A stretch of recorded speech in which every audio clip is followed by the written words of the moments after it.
तन मन धन से लागल रहेला, है ना। उम्मीद करता नहीं कि सबके सहयोग से गांव के तरक्की बहुत तेजी से हो। धूम लड़का मंगला बनी, नाती मंगला बनी, मालिक मंगला बनी। तो है छठ पूजा का जो हम मांगते हैं, जब हम मांगते हैं वचन तो पूरा हो जाता है, तो बहुत धूमधाम से मनाते हैं। जी नमस्कार, हम बानी दिलीप दीवाना युवा कबीर, वह देख रहे बानी भोजपुरिया माटी के लाल। आज हम पहुंचल बानी कुशीनगर जिला के सेवरही क्षेत्र के गाजीपुर पंचायत में, और हमारा साथ में एक गाजीपुर पंचायत के शिक्षक समाज से भी हमारा साथ में जुड़ चुकल बानी। यहाँ से तमाम बातचीत हुई छठ के बारे में। सबसे पहले राउर स्वागत बा हमारा चैनल में। बहुत बहुत धन्यवाद बाबू जी। रउआ अपना जनता के का शुभकामना दियल चाहते हैं गाजीपुर के जनता के छठ पर्व के उपलक्ष्य में, चूँकि भोजपुरी की तार चैनल ऐसे भोजपुरी में बोले के चाहता रहे। जितना माता बहन चाहे जितना श्रद्धालु भक्त छठ घाट पर आयल बटे, हमारा तरफ से बहुत बहुत शुभकामना। इनके सबके उज्जवल भविष्य के कामना करता रहे कि जो भी मन्नत लोग मांगे हैं सब पूरा हो जाए। जी। रउआ छठ पूजा खातिर एकदम उत्सुक रहिले। ये जब पंडाल रउए सजावल बटे और पूरा राउर चर्चा रहेला, ए पर रउआ का कहल चाहते हैं? भाई सबके सहयोग से होला, पूरा गांव के लोग के सहयोग से होला, आगे भी होत रही और धूमधाम से होई। सब लोग तन मन धन से लागल रहेला, है ना। उम्मीद करता नहीं कि सबके सहयोग से गांव के तरक्की बहुत तेजी से हो। जी धूमधाम से जौन कि रोज सब जानता नहीं छठ त्यौहार मनावल जा रहा बा, महापर्व जगह दर्जा दिहल गई बटे।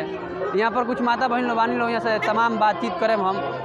सबसे पहले तो हम यहाँ से जनता से मिलल चाहता नहीं। का नाम पड़ी राहुल चाची? का नाम पड़ी?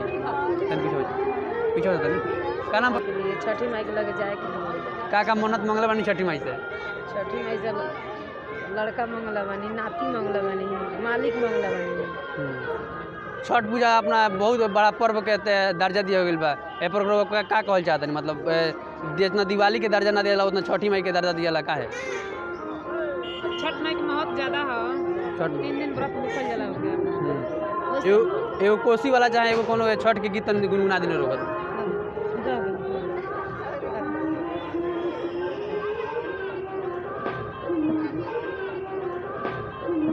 छठी माई के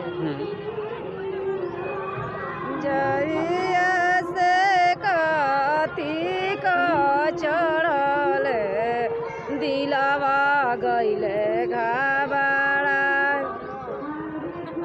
जइया से कार्तिक चढ़ल दिलावा गई। चलिए अगला जो छठ त्यौहार में बर्तन बानी भूखल बानी वहाँ से बात हुई। का नाम पड़ी राहुल? गणेश देवी। सबसे पहला सवाल बा कि छठ पूजा अपना यूपी बिहार चाहे गाजीपुर में काहे मनावल जाला? कोनो मन्नत मांगल जाला तब कि कोनो श्रद्धा पूरा होला तब? जब मन्नत मांगा जाता है पूरा होला तो हम छठ व्रत मनाते हैं। हाँ। दूसरा क्वेश्चन बा कि अपना यूपी बिहार में छठ पूजा के का महत्व बाटे? बहुत बड़ा महत्व है छठ पूजा का। जो हम मांगते हैं, जब हम मांगते हैं वचन तो पूरा हो जाता है, तो बहुत धूमधाम से मनाते हैं। जी। अगला सवाल बा कि 12 कोसी में या 24 कोसी में का अंतर बा? 12 कोसी में कितना सामान लगेला, कौन कौन लगेला, और 24 कोसी में कौन कौन सामान लगेला? 12 कोसी में 12 दर्जन सब चीज़ लिया जाता है। 24 कोसी में 24 कोसी को लिया जाता है। वो कोसी भर में का चीज़ लगेला? जैसे में एक आध गो केला, सेब, संतरा आदि, सुथनी, केला, हर चीज़ लगता है। अच्छा। लास्ट सवाल बा कि तनी एगो छठ माई के गीत चाहे कोसी भरे वाला गीत गुनगुना दी रुआ।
चंदना लगाई हो देवो।